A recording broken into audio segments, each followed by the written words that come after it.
You've probably seen one of these, a Lego brick.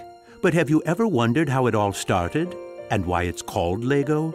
Actually, the name is much older than this plastic brick. Are you curious? Let me tell you how it all began. Many years ago, there was a skilled and hard-working carpenter named Ole Kirk Christensen. Ole was a respected carpenter with his own company, but times were hard, so he didn't have much money and had to dismiss his last worker.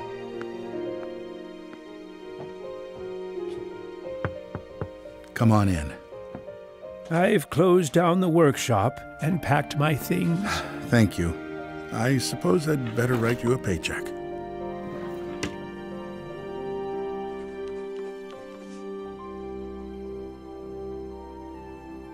Take care.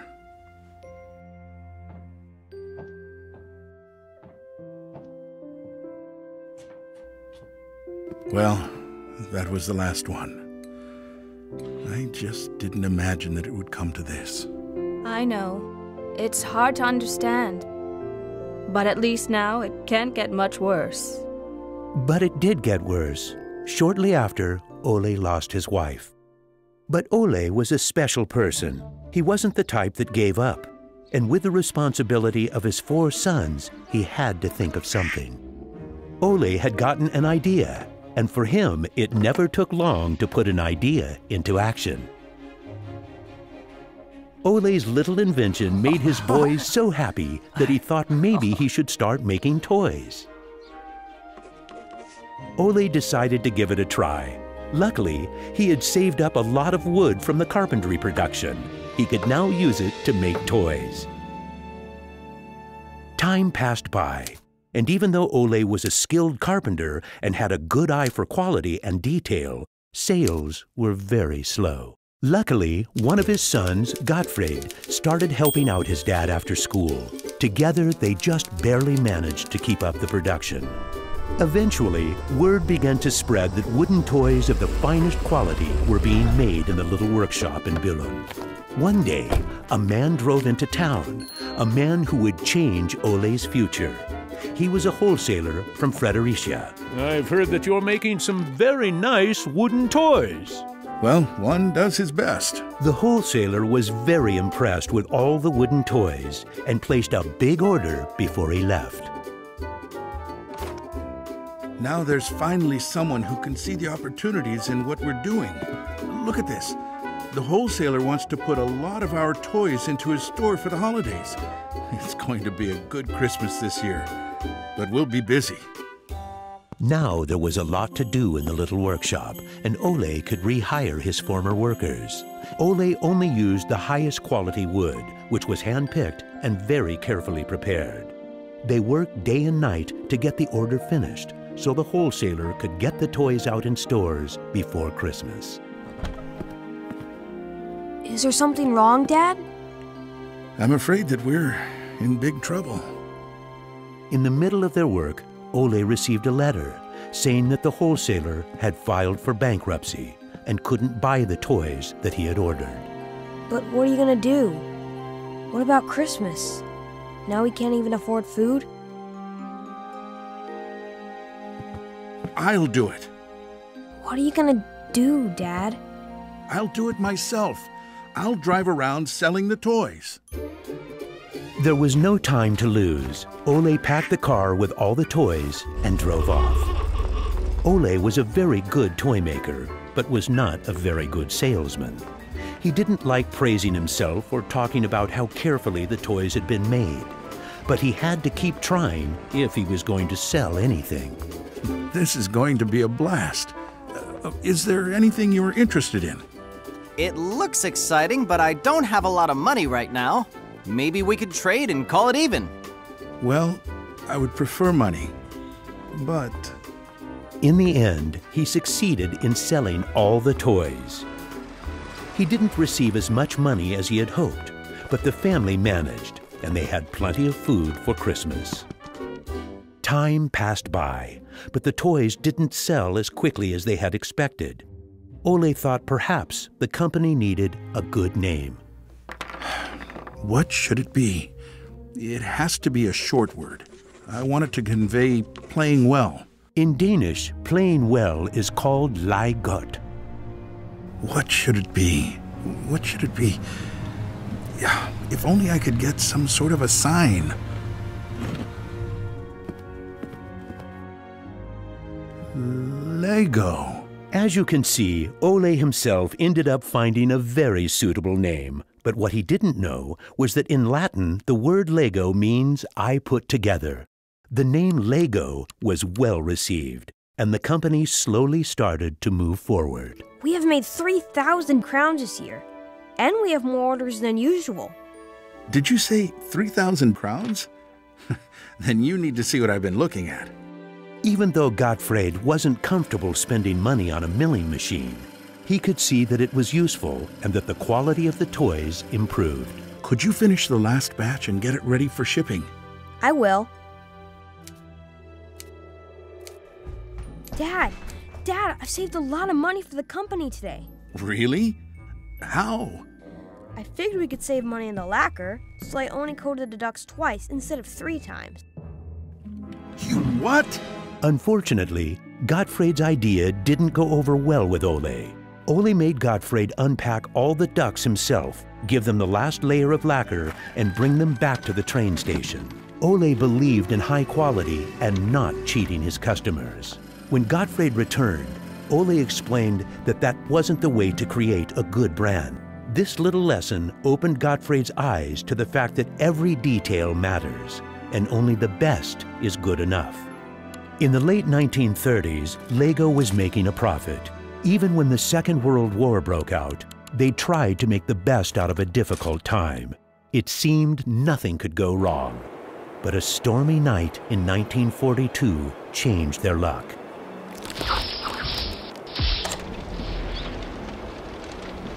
There's a fire! The workshop is on fire! But when the firemen arrived, they were unable to save the workshop. It burned to the ground, and all the drawings and models were destroyed. Ole was beginning to lose hope. All that he had worked for was gone, and he almost lost his company. But being responsible for his children and workers inspired him to rebuild Lego. A new factory was constructed. Soon the production of wooden toys started again.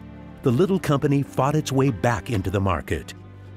Gradually, the Lego factory began to run smoothly, and Ole started looking for new challenges. One day, he went to Copenhagen to look at a new machine that had just arrived in Denmark.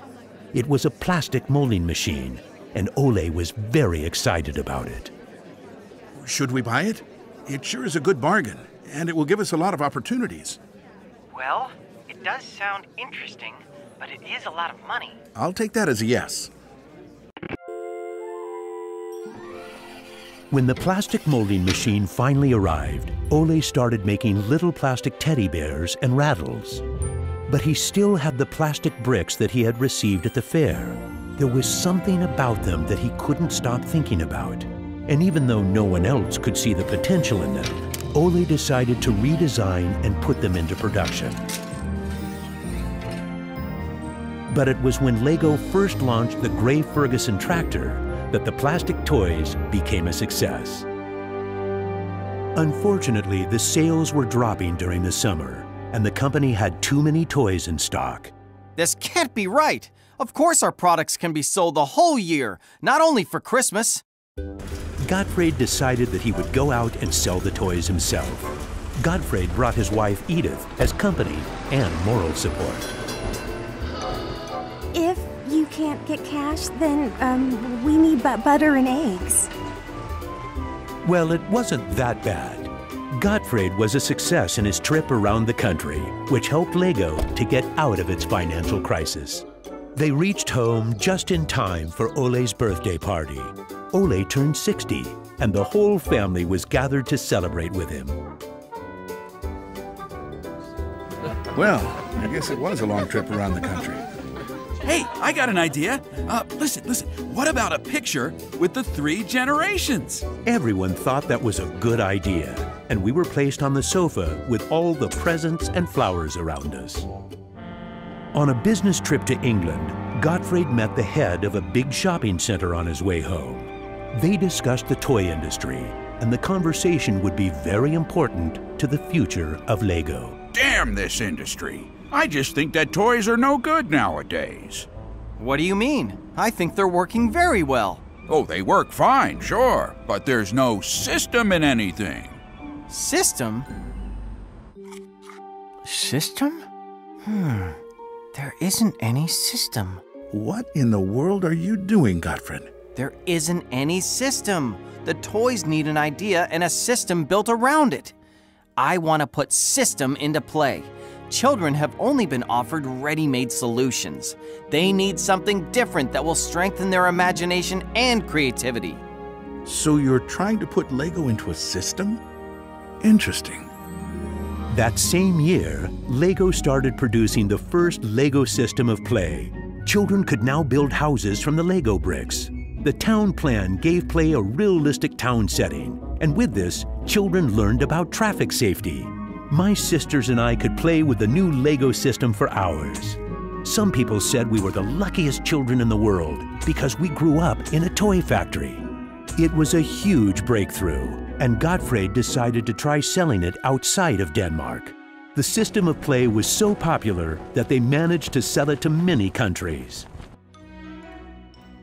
Look what I just built! That is really nice, Kel. Even though Lego was meant for only building houses, there was still a lot of opportunities. There was just one problem. I can't lift it up. It keeps falling apart. That made Gottfried wonder. He wanted to find a way to make the Lego bricks stick together, but that was easier said than done. Gottfried noticed that the Lego bricks got a better clutch power with tubes inside. Now it was no longer just bricks, but a whole construction system with endless possibilities. This was groundbreaking for the Lego product. With a child's imagination, Lego could be anything in the world, over and over again. The imagination is the limit. Look, Dad! Now I can build everything! Unfortunately, Ole never got to see how successful the little brick actually became. Gottfried was left on his own, and he had to go through another fire at Lego that destroyed most of the wood production. Just like his father, Gottfried knew that he had to try to get the best out of any situation and never give up. Gottfried took the hard times with his head held high. As sales grew, the company also got bigger. He had to think ahead, and he decided not to resume the production of wooden toys and to only focus on the Lego system. It turned out to be a great decision. Many new models were built, and Lego got stronger in the toy industry. Sir, which one of these do you think is the best? That one. Even though it got busier at Lego, Gottfried still had bigger plans. Now he wanted to build an airport, so it would be easier to sell his toys to the whole world. Like father, like son. It didn't take long to put his idea into action. Only 3 years later, Billund Airport was opened. The many guests and business connections who visited the company always wanted to see the modeling department. Gradually, it got so crowded that it was hard for the employees to keep up their work. I think we better wait a while. Gottfried could see that something had to be done. He needed a bigger place to display the Lego models. I don't want to interrupt, so I'll just put this package of our new Lego train on the table. Just put it there. Train? The idea grew quickly from an exhibition room to an amusement park. And then we could have a tower so you could look over the whole park from above, the whole town. It will be a land made out of Lego. Legoland! Well, it looks interesting, but how many visitors are you actually counting on? Well, I guess, 200, 300,000? 300,000! Even though it sounded like a lot, my dad was actually pretty far off the mark. There were 600,000 guests the very first year. My family and I were there to greet the guests. We've kept up this tradition ever since.